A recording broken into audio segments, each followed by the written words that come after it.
But the first thing we need to do, which the AU must firmly resolve, is to do away with the visa for Africans. There should not be a visa for Africans. The same way the Europeans have one visa, they travel everywhere, they are one thing. A journey to one Africa.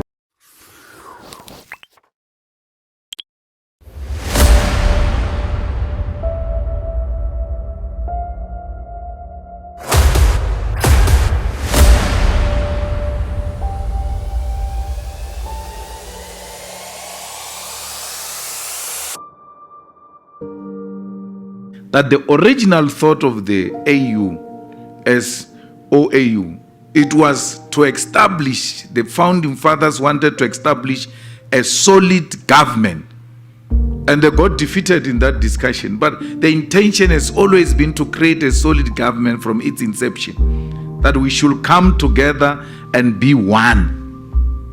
And something came out of it, and it never went back to what it was supposed to be, a government, a united government of Africa. And that's what we'll advocate for ourselves as the EFF. Africa Free Trade is a movement in the right direction. But the first thing we need to do, which the AU must firmly resolve, is to do away with the visa for Africans. There should not be a visa for Africans. The same way the Europeans have one visa, they travel everywhere, they are one thing. What they have, they don't want us to have it. There shouldn't be a visa in Africa. Free movement of people should be allowed. And there's no one who's going to leave Nigeria to come and settle here. It's not true, that thing. It's a myth. I mean, I come from a province called Limpopo. We don't need visa to go to Johannesburg. But people are still there in Limpopo. They've not left Limpopo to Johannesburg. So doing away with visa doesn't mean automatically people are going to leave their homes to where the economy is prospering. It's not true. Johannesburg, Gauteng is doing much better than Limpopo. But the people are not leaving Limpopo to Gauteng. So why would people leave Lagos to here? For what? It's their home. They will come here, look for what they are looking for, and take it back where they come from. We'll go to Lagos to do the same and come back home. We have a problem here of unemployment of South Africans who are told by the previous apartheid mentality and colonialism, brainwashed, that South Africa is superior, is better. They've got the best qualifications. They never go out of the country to go and look for jobs in other countries. Why? Why are they not going all out of Africa? We have nurses, we've got, now we're told doctors, we now have teachers, we have this.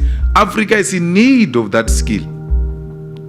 You going to work anywhere in Africa, in Ghana, it doesn't mean you left your home. It's the same as me leaving Limpopo to come here. When the time permits, I go back home. So what is the problem? Let's go. They need to go. The continent, it's our home. We must all go there and become one thing. Once we do away with the visa, we are going to know each other. The reason why we are scared is because we don't know each other. We know each other through the lenses of our enemies. We don't know each other. So we must first know each other if we're going to build the government of Africa. So it's important that we engage in this thing. Free movement of people and goods, it will help us appreciate the existence of each other and bring us more closer for the unity of this continent. Well, African Union is it's a meeting of friends who don't even call each other to order. They can meet with a dictator who has just, killed his own people, and then meet for the whole week and not even mention it. So we can't allow the African Union to continue to work the way it is working. We are talking here about SADC. We have a problem here in Zimbabwe. These members of SADC don't call the government of Zimbabwe to order because it's a group of brothers. That government is violating people there. It has just passed a law of gatherings and speeches and all of that. If they don't like you, you're having a political rally, they just send soldiers, they shoot at you and all of. No one in SADC has raised his voice to say, but what is this? So we cannot have these regional bodies and the continental body, including Pan-African Parliament, by the way, which are not biting on countries that are engaged in wrong activities. What is wrong with President Ramaphosa calling President Mnangagwa to order? It will be coming from a good place. They are all brothers, they are all Africans, they all speak, we assume, for the interest of Africans. So we can't have a situation where we've got regional bodies, continental bodies that become a meeting of elite without concrete solutions to the problems confronting the people of Africa. We have a problem in Mozambique. The problem is solved by sending soldiers. Where have you ever seen soldiers solving a problem? Soldiers don't solve a problem. The leadership must meet and discuss and come up with a binding decision. That's why we say we need one legislature, one military, one currency, one president, so that we know when we go into Mozambique, it's not an interference, it's us providing a solution to our own problems. So we are not happy with how these things are structured. Look, economic integration, trading partners, developmental concepts, we embrace all of that, but it doesn't mean we're ideologically naive. We're not ideologically naive, we're political. And therefore, if we're to trade with the USA or to trade with the UK, we trade from a perspective of knowing that we don't share the same ideologies. When you approach them, you know these ones are brutal. I must not sleep on the job. They are not friends. We are not born alone. We are born with people.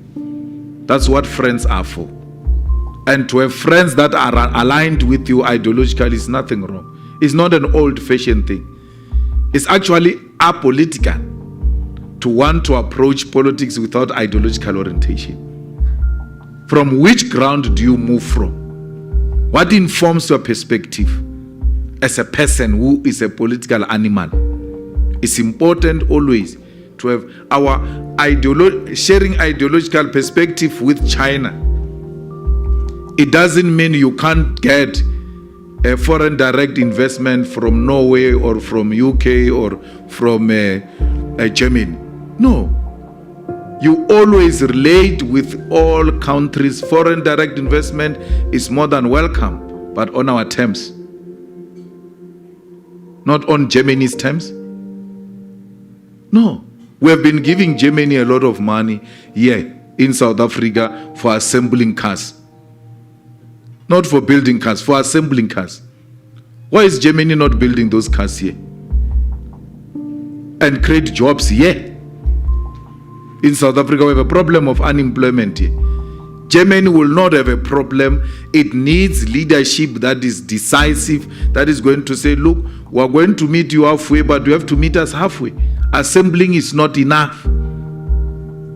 Let's start it here and build it here. So, and Germany's investment under the EFF government is not threatened at all. The same as any other investment. But we are going to renegotiate the deals.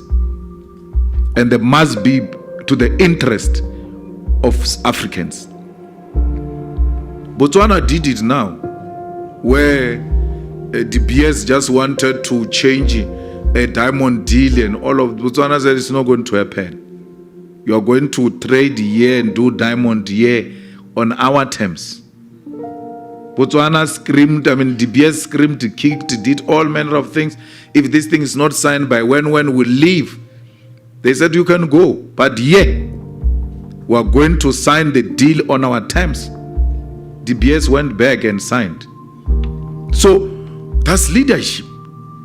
Investors want to know what is your position on this matter, so that they can navigate around it and see if they can still make profit out of it. They are not interested in you or in anything. They're interested in politics. That's why they mine blood diamond. They know people are being killed there. This diamond comes from where people are being killed. They still take it. Why do they want to behave like a holy cows and want to punish people for political ideas, yet they don't punish people who are killing each other for diamonds? They go there and still buy blood diamonds. So be clear, then they will come and invest. Even on the land question, we've got special development zones, economic zones here in South Africa, where multinational companies have invested a lot of money on the land they don't own. It's owned by the state. Special industrial zones, special economic zones in South Africa, where multinational companies have put billions of rands. They don't own that land. So what is the obsession with the ownership of the land? Why do you say when you state own the land, the multinational companies want to invest because there is no guarantee? No, you give them the guarantee that from this period to this period, this is yours, these are the benefits, these are the incentives, this is what is going to happen. Please invest here. They will invest. They have done it now under this government. Why do you say when people don't own the land, there won't be investment? There is a huge development that happened right in front of us. One of you said was here for 9 years. I think he's a dean of diplomatic corps. There's a huge development here in Midrand, where there is Mall of Africa. That land, that big development you see there, that land is owned by an Indian family. When you buy property there are no transfer costs. No one owns. They are on a lease of 100 years, those people. Yet they still buy there. Black, white, Indians, everyone buys in a place where they don't own the land. A land is owned by an individual family. There's a huge mall invested there in the land they don't own. People are not looking for those things of ownership of the land. They just want a land tenure guarantee that from this period to this period, this is yours. They calculate, they say we'll make a profit, then that's fine. Let's go. That's how business works. Who said people fall in love with land? There's no one who falls in love with land. No one falls in love with diamond or gold. They fall in love with money. Anything that can give them money, they will go and invest in it.